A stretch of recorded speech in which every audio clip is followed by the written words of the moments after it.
अस्सलाम वालेकुम, मैं हुसैन, आप देख रहे हैं नया पाकिस्तान। इस वक्त मैं इस्लामाबाद में मौजूद हूँ। आज आज़म स्वाति साहब की रहाई है, मेरे साथ MNA सालिम मोहम्मद साहब मौजूद है। सर, आपकी धरती का बेटा जो जुल्म सितम के सामने डट कर खड़ा रहा, आज रहाई है, क्या कहना चाहेंगे? मैं तो ये कह रहा हूँ कि ज़ुल्म की रात कितनी तवील क्यों ना हो, उसका सवेरा ज़रूर होता है। और इतनी मुश्किलें काटने के बाद अल्हम्दुलिल्लाह कि आज कल आर्डर हो गया है इसकी रिहाई का। और अभी इंशाल्लाह कुछ टाइम बाद आज़म खान साहब हम में से होंगे, हमारे साथ होंगे। तो मुश्किलें ज़रूर है, 75 साल उनकी उम्र देख लें। और फिर मौजूदा इम्पोर्टेड हुकूमत ने जो भी किया है, यानी पूरी दुनिया ने उसको महसूस किया। और अब पाकिस्तान में जो लोग रहते हैं या ओवरसीज जो रहते हैं, सब ने ये बात महसूस की है कि ये जो इंतकामी कार्रवाइयों पर उतर आई है। बाकी भी हर जगह इंतकामी कार्रवाइयाँ लगी रहती हैं, लेकिन इस हुकूमत ये जहाँ तक पहुँचती है कि एक सीनियर सेनेटर जो 75 साल की एज में जो उनको ये रगड़ा लगा है, तो इस पे पूरी कौम जो है परेशान भी है। और पूरी कौम जो है आज़म खान स्वाति के साथ और इमरान खान के साथ है और पाकिस्तान तहरीक इंसाफ के साथ है। सर, 2022 में जो जुल्म सितम किए गए, उन जुल्म सितम की एक लहर में, एक लाइन में आप भी आए थे, आपको भी गिरफ़्तार किया गया था।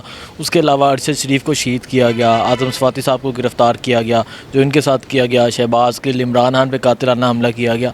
क्या समझते हैं, उन जुल्म सितम के बारे में क्या कहना चाहेंगे?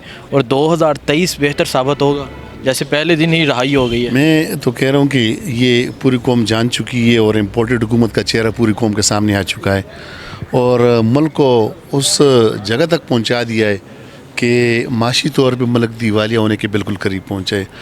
DAP कार्ड की मैं आपसे बात कर रहा हूँ कि 2019 में 3000 रुपये बैग, और 3000 से आज 12000 और 16000 के दरमियान वो पहुँचा है। आप बिजली में देख लें, आप फ्यूल में देख लें, आप मेडिसन में देख लें कि 3 साल पहले जो मेडिसन 800 का था, आज 4800 तक पहुँच चुका है। आटा, जिसके लिए इन्होंने कहा था कि हम कपड़े बेच देंगे और हम आटा सस्ता सप्लाई मुहैया करेंगे, वो आटा आज 5500 तक पहुंच गया है। तो मेरे ख्याल में इनके दिन गिने जा चुके हैं। और इस इलेक्शन में अवाम इंशाल्लाह अपना बड़ास निकालेंगे। अब आने वाला जो इलेक्शन है, इसमें इंशाल्लाह अवाम अपना बड़ास निकालेंगे। उस वक्त इंडस्ट्री फैसलाबाद में जो इंडस्ट्रियलिस्ट हैं, इंडस्ट्री के लिए लोग नहीं मिलते थे। आज वो इंडस्ट्रियाँ बंद होते जा रही हैं। तकरीबन काफ़ी सारी इंडस्ट्रियाँ बंद हो गई, लोग बेरोज़गार हो गए।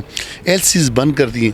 और LCs क्यों बंद की? अगर आज ये LCs खोल रहे हैं तो इनको पता है कि ये जो 5 अरब डॉलर या शेयर जो रिज़र्व रह गए, हम कितने छोड़ के गए तो आज कितने रह गए, तो ये सारा कुछ फिर मुल्क डिफ़ॉल्ट में चल। इमरान खान इस साल वज़ीर-ए-आज़म आ रहे हैं इंशाल्लाह इस वक्त भी वो पूरी कौम ने फैसला दिए।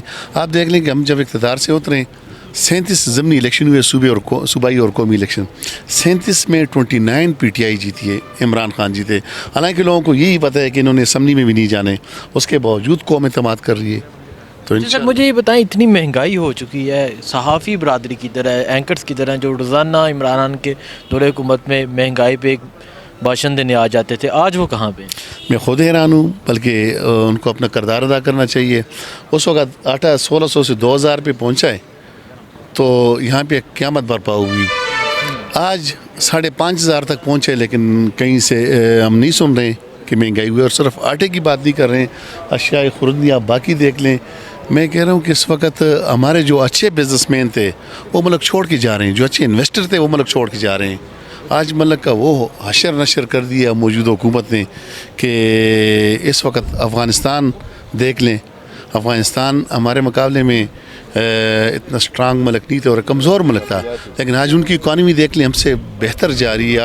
आज वो 70 रुपये के करीब लगभग में डॉलर ले रहे हैं और हम टेक्नोक्रेट हुकूमत लाने का सोचा जा रहा है, आपका क्या ख्याल? मेरे ख्याल में टेक्नोक्रेट की तो 3 महीने से ज़्यादा आईन और कानूनी इजाज़त नहीं देते।